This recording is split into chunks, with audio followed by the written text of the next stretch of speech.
Ocupo esta tribuna mais uma vez para registrar as duas últimas e importantes audiências públicas que promovemos há poucos dias, dentro das atividades da Comissão de Desenvolvimento Regional e Turismo desta Casa. Os eventos foram realizados no contexto da avaliação da Política Nacional de Segurança de Barragens, selecionada como objeto de atuação pela CDR, Comissão de Desenvolvimento Regional, nos termos do artigo 96, item B, do Regimento Interno do Senado Federal para o corrente ano. Em 21 de novembro último, senhora presidente, promovemos aqui no Senado a primeira audiência pública sobre o tema e no dia 3 de dezembro a segunda audiência pública em Teresina, capital do nosso querido estado do Piauí. Tivemos a adesão de diversas entidades que guardam envolvimento com o assunto. Aqui em Brasília, senhora presidente, participaram os seguintes órgãos: Ministério da Integração Nacional, Agência Nacional de Águas, DENOX, Departamento Nacional de Obras contra as Secas, Codevasf, Companhia de Desenvolvimento do Vale do São Francisco, a Secretaria de Meio Ambiente do Estado do Rio Grande do Norte, o Conselho Nacional de Recursos Hídricos, o Tribunal de Contas da União e o Movimento dos Atingidos de Barragens. Em Teresina, senhora presidente, participaram a nossa anfitriã, a Federação das Indústrias do Estado do Piauí, FIEP, representada naquela oportunidade pelo ex-governador e ex-senador Freitas Neto, o DENOX, a Codevasf, a Companhia de Pesquisa e Recursos Minerais, o Tribunal de Contas da União, o Tribunal de Contas do Estado, o 2º Batalhão de Engenharia e Construção, a Caixa Econômica Federal, o Ministério Público Federal, a Controladoria Geral do Estado, instituições como o CREA, a Universidade Federal do Piauí, a Universidade Estadual, secretarias estaduais de Meio Ambiente, de Defesa Civil e o Instituto de Desenvolvimento do Estado do Piauí, prefeituras municipais piauienses, entidades dos nossos vizinhos estados do Ceará, Pernambuco e Rio Grande do Norte, além do Comitê da Bacia Hidrográfica do Rio Parnaíba e da Fundação Rio Parnaíba e Movimento dos Atingidos por Barragens. No âmbito federal, a Lei 12.334 de 2010 é quem disciplina a segurança de barragens. Esta lei se aplica a todas as barragens destinadas à acumulação de água, depósito de rejeitos minerais, da acumulação de resíduos industriais. Estabelece ainda, senhora presidente, senhoras e senhores senadores, os instrumentos para a implantação da Política Nacional de Segurança de Barragens e o sistema de classificação por categoria de risco, dano potencial associado e volume de armazenamento. Senhoras e senhores senadores, o recente relatório de segurança de barragens da Agência Nacional de Águas, referente a 2017, traz dados alarmantes, facilmente confirmados em visitas in loco nos locais das barragens e nos depoimentos das entidades presentes naquelas audiências. Nobre senador Hélio José. Meu amigo Elmano Ferreira, uma parte, por gentileza. Quero dizer que o senhor traz uma declaração bastante realista, uma declaração importante, porque essas questões das barragens, a questão da sobrevivência do meio norte, ela é fundamental para o nosso país. Conheço bem aquela região como engenheiro, participei de todo aquele projeto do meio norte e sei o tanto que o Piauí, o Ceará e o Maranhão, naquele setor ali da Parnaíba, é rico e que precisa de apoio, e que essas questões, ela pode ser uma redenção para aquela área promissora. Então, meus cumprimentos a Vossa Excelência, meus agradecimentos por ter tido aqui a possibilidade de conviver com Vossa Excelência, tão bem, tão fraternamente durante todo esse tempo. Meus agradecimentos à nossa presidente, Vanessa Graziotin, que está meio doentinha ali, inclusive sendo nossa presidente nesse momento. Uma pessoa maravilhosa também, que foi uma honra conviver com ela aqui nessa casa.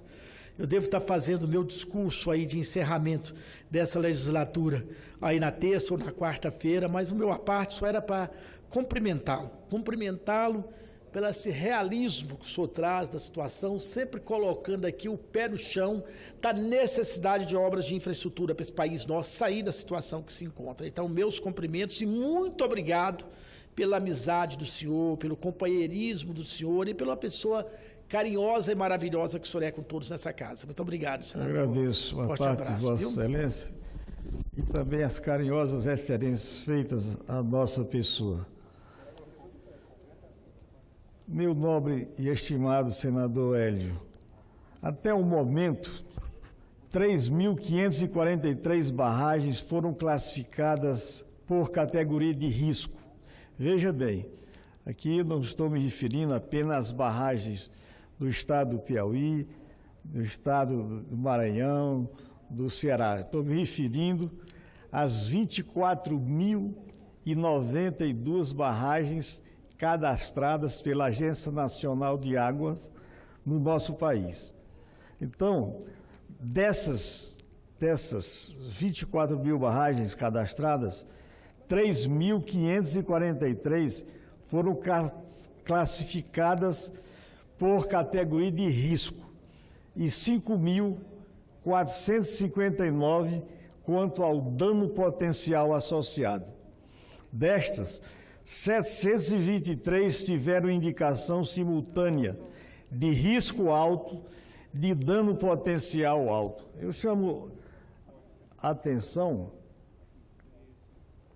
para a importância desse tema, para que não sejamos, no amanhã, surpreendidos com o desastre daquele que tivemos em Mariana. Ou seja, isso aqui é da mais alta relevância para o nosso país. Veja que são 24 mil barragens cadastradas, mas há especialistas que dizem que existe 2 a 3 vezes mais barragem nessa situação. O fato é que, meu nobre senador Hélio, nós temos barragens construídas no Nordeste há mais de 100 anos, cujas barragens não foram monitoradas, fiscalizadas durante este século, com riscos importantíssimos, quer dizer, riscos desastrosos para a população ajusante dessas barragens.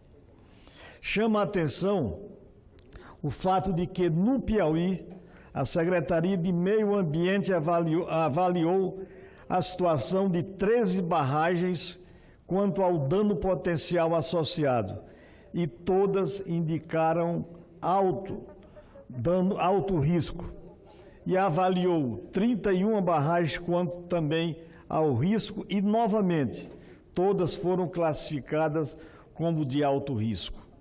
É uma demonstração inequívoca da situação de iminente calamidade que vivemos em nosso estado, no Nordeste e no Brasil, quanto à segurança de barragens. O relatório da ANA aponta 45 barragens que inspiram maior proteção, a maioria por má conservação, mas também há casos de insuficiência de vertedouro e não comprovação da estabilidade da barragem.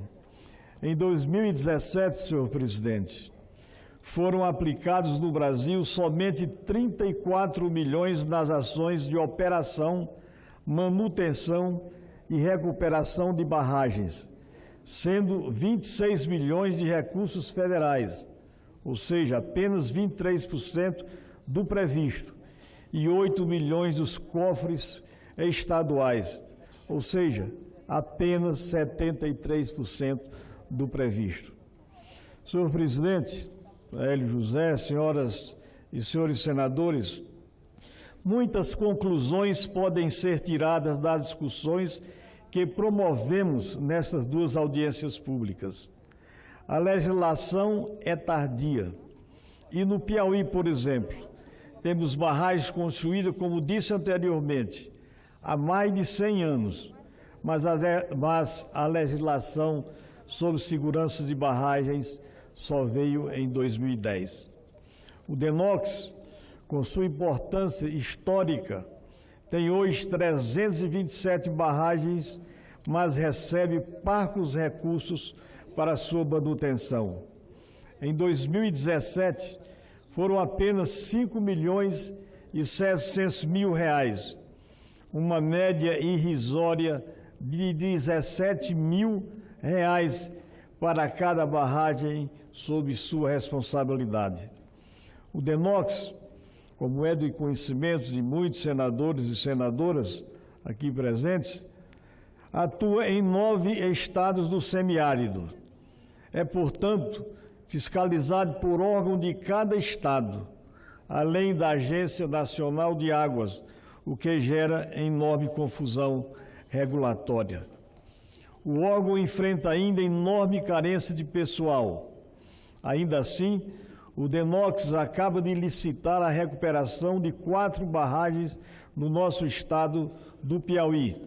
As barragens de Barreiras, em Fronteiras, a barragem Cajazeiras, em Pio Nono, a barragem Gazeiras, em Paulistana, e a barragem Bocaina, no município do mesmo nome. E há outras ações dessa natureza em curso. Do ponto de vista, é ponto pacífico entre os participantes que a necessidade de uma fonte de recursos para a manutenção de barragens seja inclusão no orçamento geral da União, pelo repasse aos proprietários das barragens de um percentual da arrecadação para uso da água ou pela criação de um fundo específico para ações emergenciais de barragens. Segurança de barragem não combina com burocracia. É preciso ter recursos disponíveis para a execução ágil de ações necessárias. Porém, o que acontece hoje é que os órgãos públicos mal têm recursos para manter a si mesmos. Não há, portanto, condições financeiras para cumprir a sua missão institucional. A Codevasf, senhoras e senhores senadores, a Codevasf também, a duras penas, tem trabalhado pela construção de um novo cenário nesta temática. Seu programa de segurança de barragens se divide em 5 eixos de atuação: operação e manutenção, inspeção e monitoramento, programa de segurança de barragens, recuperação e melhorias e apoio a outros órgãos públicos, especialmente sob a jurisdição dos estados. A elaboração dos planos de ação emergencial é a parte mais importante e também a mais cara. Existe uma simulação de inundação que depende de levantamento topográfico muito caro.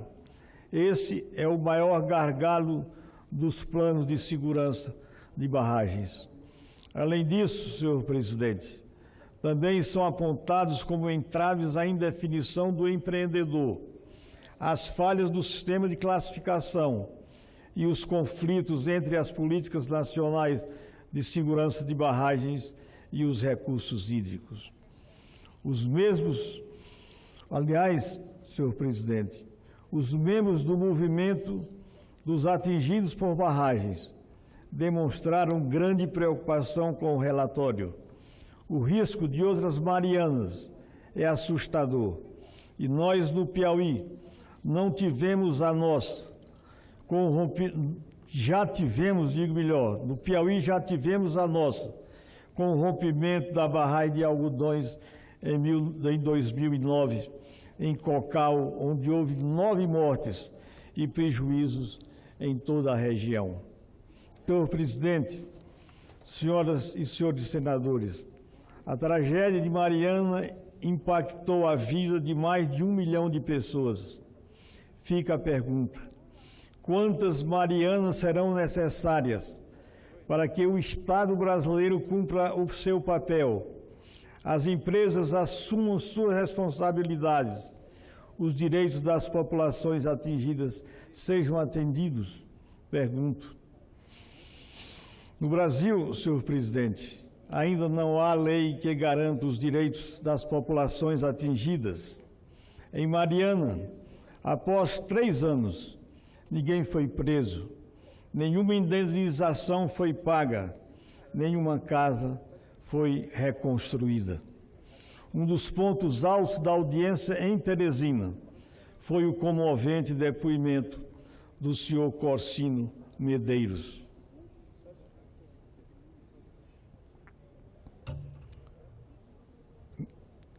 Corsino Medeiros, sobrevivente do arrombamento da barragem de Algodões, que naquele dia 27 de maio de 2009, a água chegou por volta das 16 horas e 40 minutos, destruiu tudo que ele tinha, levou sua casa e seus bens, arrastou a ele e a sua esposa, que ficaram dentro d'água até meia-noite, quando foram salvos.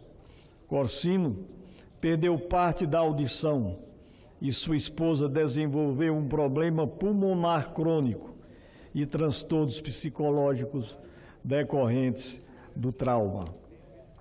Senhor presidente, as barragens têm importância incalculável no cenário nacional, nos mais variados aspectos: desenvolvimento regional, abastecimento, dessedentação animal, agronegócio, geração de energia, turismo, meio ambiente, segurança, dentre muitos outros. O ponto central é o seguinte: a política de barragens existe, mas não é implementada efetivamente. Daí a importância da atuação dos órgãos de controle, do legislativo, do judiciário, entre outras ações, como garantia a implantação definitiva do Plano Nacional de Barragens. Recursos existem, o que não existe é planejamento, é definição de prioridades. Quando um desastre ocorre, o recurso ou os recursos aparecem. Cabe então, senhor presidente, destacar os pontos críticos a serem aprofundados na busca da efetiva implantação do Plano Nacional de Segurança de Barragens. As dificuldades na elaboração dos planos de segurança de barragens e dos planos de ação de emergência para barragens classificadas como de alto risco.